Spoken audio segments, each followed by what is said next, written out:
When I was little, my mom used to tell me stories about my grandpa, how he started with nothing and built a business that could have set us up for life. But we never saw a dime of it. I didn't really get why until I was older and could understand the mess about his will and all. "Eliza, your grandpa was a tough nut," my mom said one chilly evening. We were sitting at our small kitchen table, nursing cups of lukewarm tea. The heater was busted again, and the landlord wasn't too quick to fix anything. He believed only in money earned, not given. "Why did he cut us off then? Didn't he think you'd manage his money right?" I asked, trying to keep the bitterness out of my voice. Mom sighed, her eyes tracing the steam rising from her cup. "It wasn't about me managing it. He had this crazy idea. Made a will that only gave his fortune to someone who made it big on their own, $500,000 at least in their business."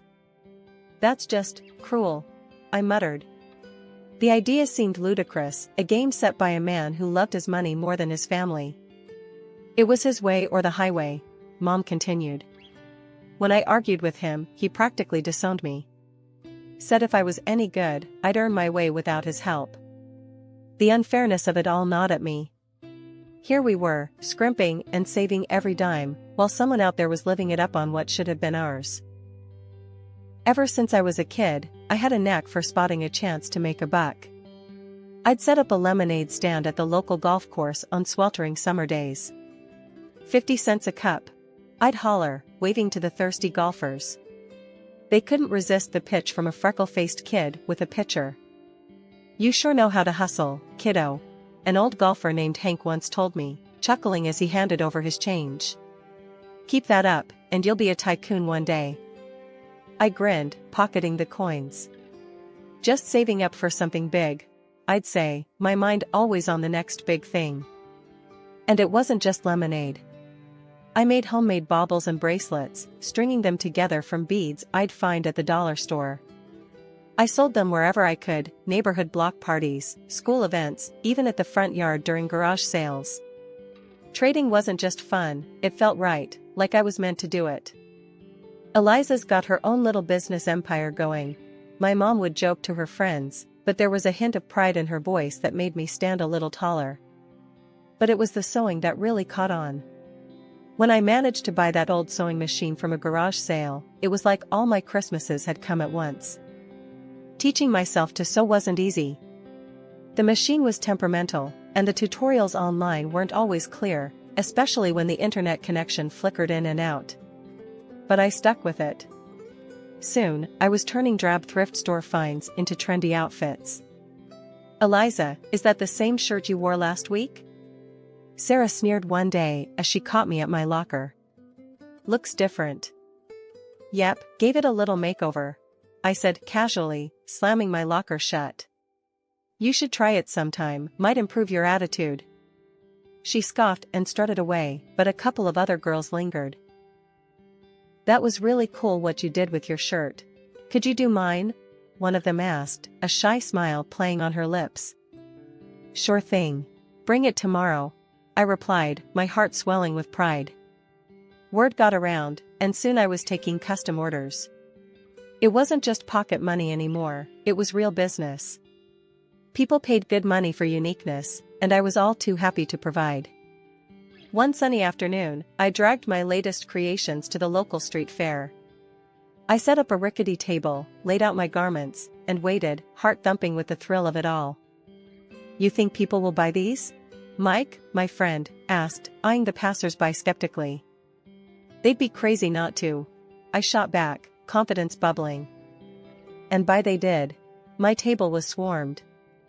I barely had time to collect the money and hand over the clothes. Amidst the chaos, a guy approached, his car keys jangling in his hand. "Hey, my car broke down a block from here. Saw your stall. This stuff yours?" he asked, nodding towards my makeshift display. "Yeah, all made by me. You need something to pass the time while waiting for a tow?" I joked, handing him a shirt. He laughed, a genuine, head-thrown-back kind of laugh. "Actually, I was wondering if you do men's stuff too." "Sure do," I replied, pulling out a few pieces I'd experimented with. He looked them over, then looked at me with a spark of interest. you've got talent. Ever think of making this a real business? Every day, I said, not missing a beat. His smile widened. I'm Jack, by the way. Eliza, I said, shaking his hand, feeling the weight of the moment. This wasn't just another sale. This felt like a doorway, swinging wide open. As the day wound down, I counted the cash, a sense of accomplishment washing over me. This was it. I was making it happen, one stitch at a time. Told you they'd love your stuff, Mike said as he helped me pack up. Yes, you were right, I admitted, unable to keep the grin off my face. Looks like I might just make that $500,000 mark after all. After Jack and I met at the fair, things kicked off faster than I expected. He wasn't like the guys I knew, he came from money, but he had a way of making you forget about that when you were with him. He had this laid-back vibe, always laughing, always making plans.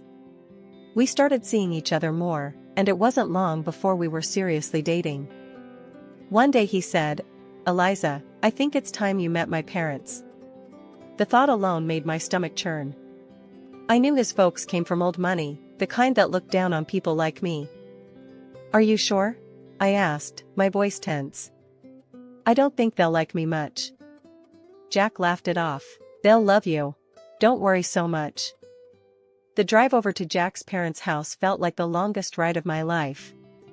Jack kept talking about mundane stuff, probably trying to ease the tension, but my stomach was in knots.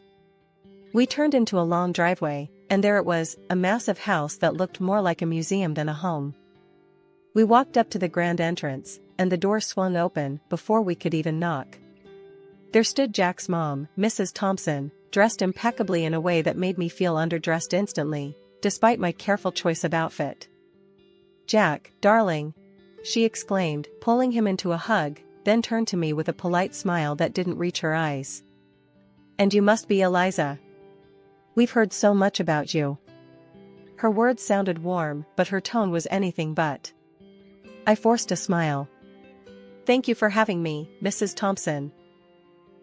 Jack led me inside, and that's when Mr. Thompson appeared. He was a tall, stern-looking man with a firm handshake that felt more like a test than a greeting. Eliza, a pleasure, he said, his voice deep and unemotional. We moved into the living room, which was as grand and cold as the rest of the house. Everything felt stiff and formal. We made small talk, or at least, they did. I mostly nodded and smiled, feeling out of my depth. Dinner was served in a dining room straight out of a magazine, with crystal and fine china that looked like it should be locked up in a display case, not used for eating. We sat down, and that's when the real interrogation began. So, Eliza, Jack tells us you're into fashion design, Mr. Thompson began, eyeing me like I was a problem he needed to figure out. Yes, I run a small business. I design and sell clothing, I responded, trying to keep my voice steady. Self-made then. How entrepreneurial, he commented dryly. His tone suggested it was less of a compliment and more a checkmark on a list of curiosities. Mrs. Thompson chimed in with a smile that felt more like a wince. And your family, dear, what do they do? Well, it's just me and my mom. She's a nurse, I said, feeling the weight of each word. Oh, I see, Mrs. Thompson replied, exchanging a glance with her husband that I couldn't quite read. The conversation stumbled along until coffee was served, and then Mrs. Thompson's polite mask slipped. Eliza, I must be honest. We have certain hopes for Jack, and his partner's background is important to us. It's essential for maintaining the family's reputation and legacy. Finally, she put her fork down and said flatly, well, it's clear you've done quite a bit despite your background. But I don't think you're suitable for our son, I'm afraid. Her words hit like a slap. I sat there, stunned, as she got up from the table. I won't waste more time here, she declared and left the room without another word. Jack was quick to comfort me, his face flushed with embarrassment. Eliza, please, don't take it to heart. She said in her ways. It was tough to swallow. The evening had turned into a stark display of where I stood with his family. Despite Jack's reassurances, the shadow of that dinner lingered, casting a long, cold shadow over what should have been a happy milestone. The engagement happened despite the frosty atmosphere at dinner that night at Jack's parents' house. His folks made it clear they weren't thrilled, but Jack went ahead with the proposal. We were officially engaged, and while I was over the moon about us, the chill from his parents was something I couldn't shake off. A few weeks after our engagement, I got a call from Mrs. Thompson, Jack's mom. Her voice was formal, icy. "Eliza, I'd like you to come over. We need to discuss something important."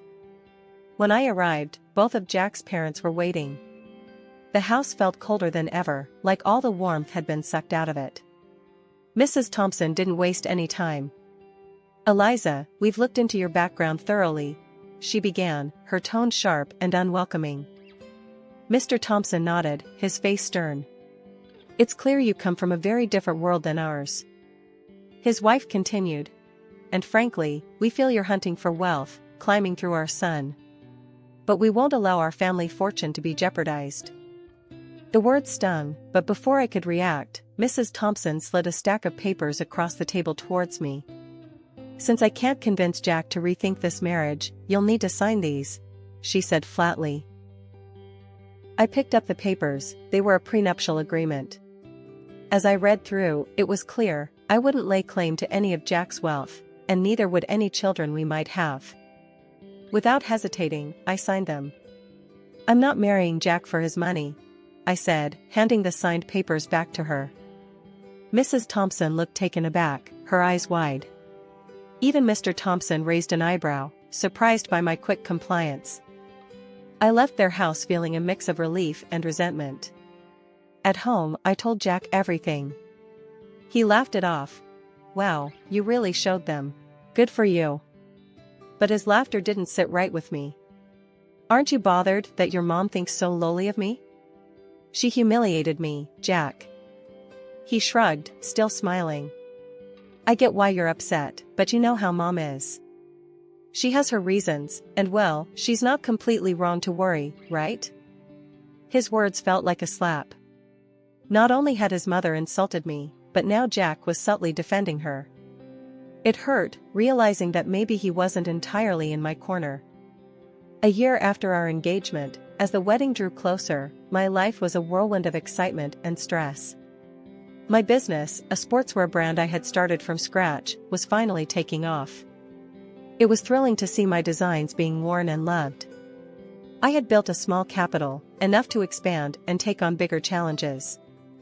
As for the wedding, I wanted something simple, intimate. But Jack had other ideas. He dreamed of a lavish celebration. "Eliza, we're only doing this once. Let's make it big," he'd say with that grin that made it hard to argue. So, I agreed, and we planned a grand event. I found myself splitting the bill for a grand venue, exquisite catering, and a band that could keep our guests dancing all night. I managed to snag some deals, haggling discounts wherever I could. Old habits die hard. The wedding day was perfect, at least on the surface. Our guests seemed to have the time of their lives, and Jack and I couldn't stop smiling. We were floating, caught up in a bubble of joy. But not everyone was caught up in the festivity. Throughout the evening, I caught Jack's parents whispering, their faces pinched with disapproval. His mother, ever the social butterfly, floated around the room, dropping hints about her worries that I was after their family wealth. I overheard her telling a group of relatives, "It's all very extravagant, isn't it? I just hope she understands the value of money, not just spending it." Her voice was loud enough to carry, and her words stung more than I expected. After the wedding, things didn't settle down. Jack's mom posted on social media, lamenting that Jack had married someone like me. She wrote about her fear of losing her son to a woman who, in her eyes, wasn't worthy. Reading those words hurt. I felt my throat tighten and my eyes burn, not just with sadness, but with frustration. I tried to talk to Jack about it.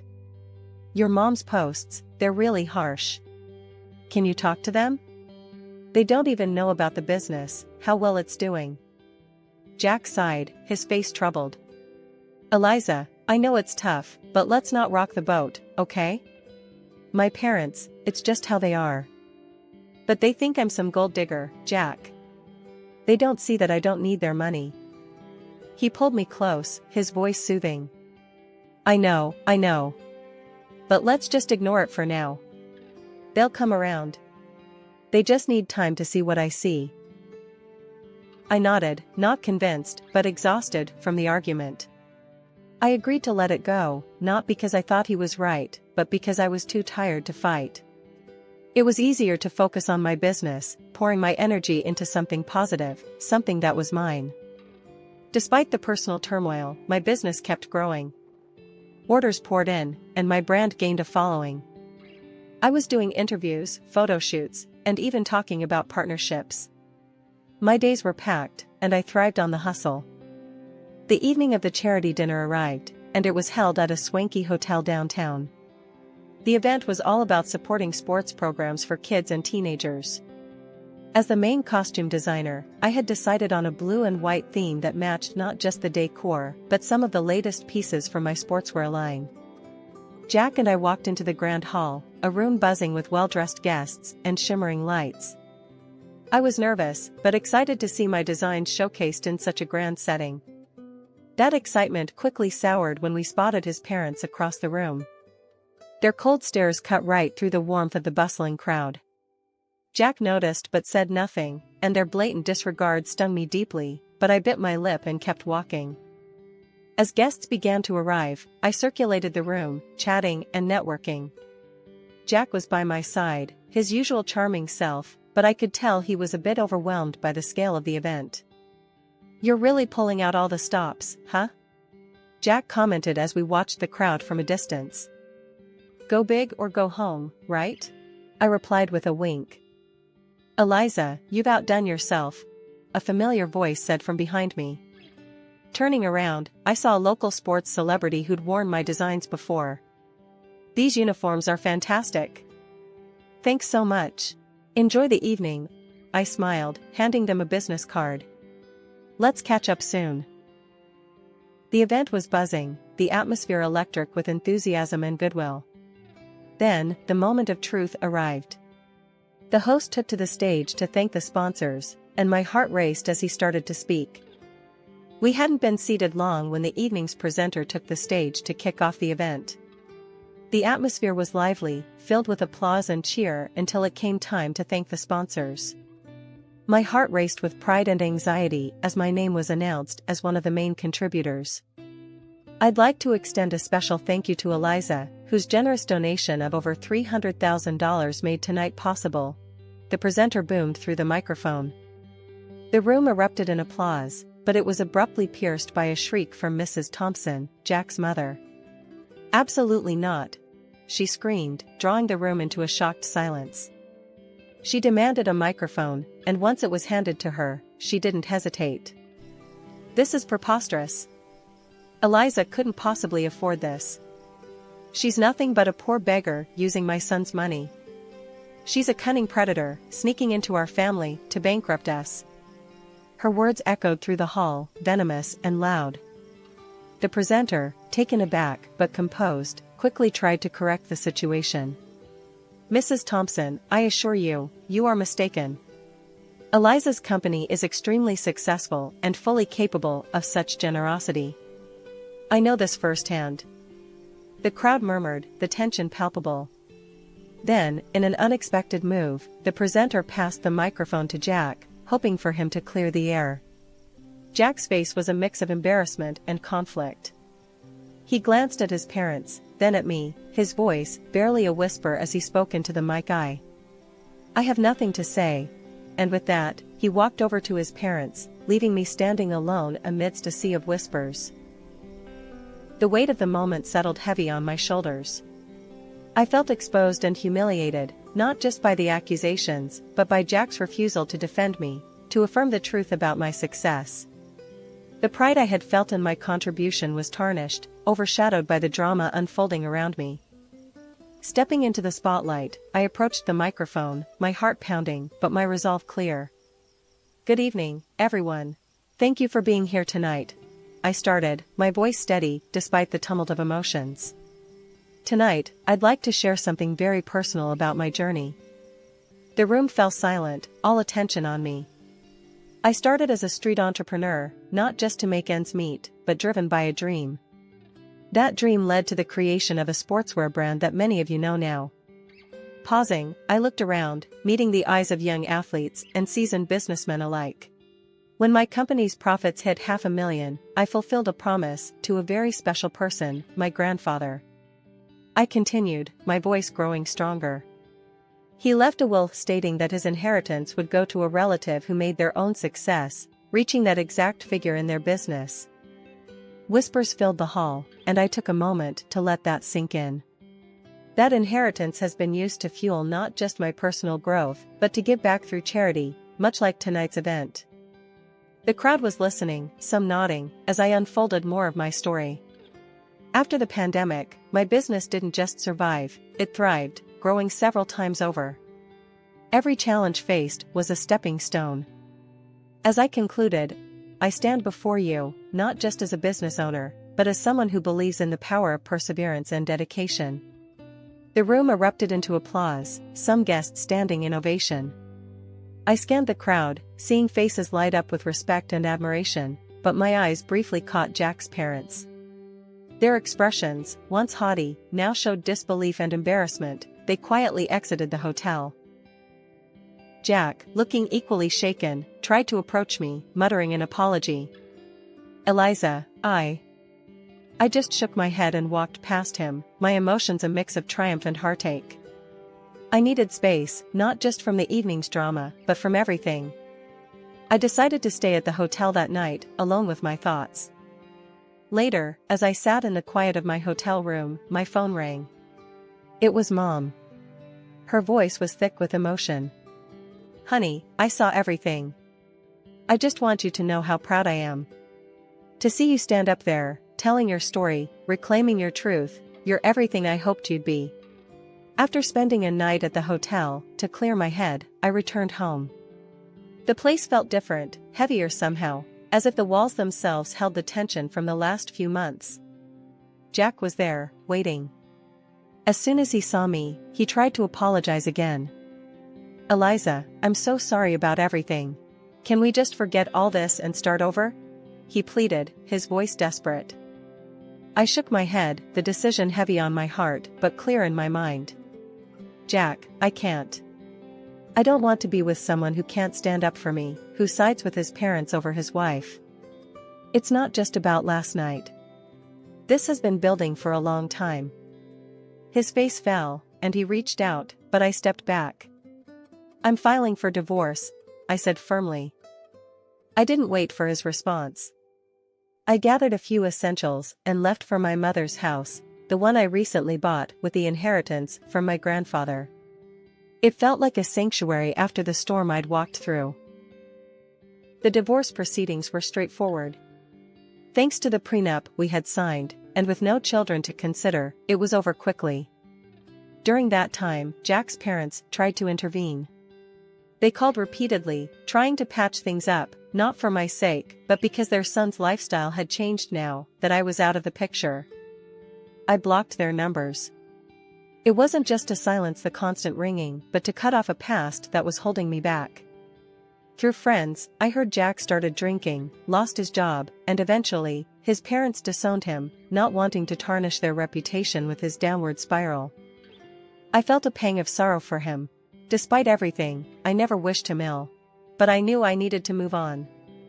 I couldn't dwell on what had been, only on what could be. Living at my mom's place gave me the peace I needed to think about my next steps. The business was still thriving, and I poured more of myself into it, not just to distract from the divorce, but to rebuild stronger foundations for my future.